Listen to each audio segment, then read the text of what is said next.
Alors ce qui a motivé le fait que je voulais transmettre, je cultivais cette ferme avec mon mari jusqu'à l'an 2000. Quand il est décédé, j'ai continué. La passion l'a emporté et j'ai voulu continuer. Il s'est avéré que là, depuis 3 ans, ça commençait à être difficile. Voilà, j'ai 61 ans et je commençais à sentir la fatigue. Il était bon que j'arrête parce que voilà, il fallait que je prenne aussi soin de moi. Si je savais prendre soin de la terre, il fallait aussi que je sache prendre soin de moi. Et j'ai commencé à faire les démarches auprès de la Chambre d'agriculture pour m'inscrire au pôle transmission.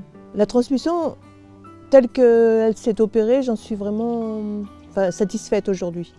C'est vrai que c'est quelque chose de compliqué. C'est quand même une ferme qui est importante. Et voilà, on travaille aussi bien l'arboriculture que le maraîchage, spécificité l'agriculture biologique, 15 hectares, beaucoup de personnel.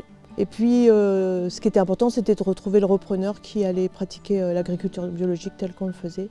Alors en ce qui concerne la rencontre avec M. Duriez, en fait, c'est par l'intermédiaire de la Chambre d'agriculture. Moi, je m'étais inscrite sur la liste des cédants et lui s'était inscrit sur la liste des personnes qui recherchent une ferme. Et donc c'est tout l'intérêt du pôle transmission, c'est de faire rencontrer les gens, ceux qui veulent céder et ceux qui veulent reprendre. Là, le profil de M. Duriez semblait convenir. On a décidé au bout de 5-6 mois qu'il serait bon qu'on travaille ensemble. Donc au début, il venait qu'à mi-temps et ensuite il est venu à temps complet. On a travaillé presque 2 ans ensemble, ça c'est indispensable. Pour passer la main, c'est vraiment indispensable. On ne peut pas vendre une ferme comme ça. Parce qu'en fait, on a parlé de vendre la ferme avec mes enfants. On disait plutôt lui confier la ferme. Parce que c'est vraiment quelque chose d'important pour nous. En fait, la Chambre, je disais tout à l'heure que son aide était indispensable, et en particulier par rapport à l'audit qu'ils ont fait. Quand j'ai présenté au notaire, il m'a dit que c'était un travail formidable. Et c'est vrai que cet audit, ça reprend tout, du désir de céder jusqu'au prix du tracteur. Ça reprend vraiment la globalité de ce qu'est la ferme et de comment elle va pouvoir être transmise.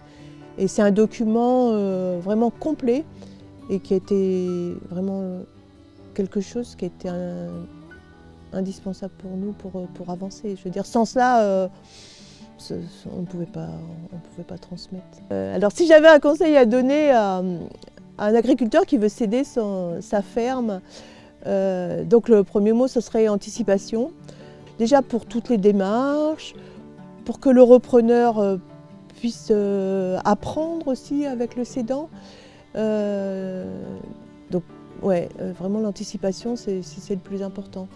Après, je dirais, alors ça peut paraître bizarre, mais ce désir de lâcher aussi, de confier, oui, à quelqu'un d'autre sa ferme, parce que je pense que nous, agriculteurs, on est attachés à notre ferme, à nos terres.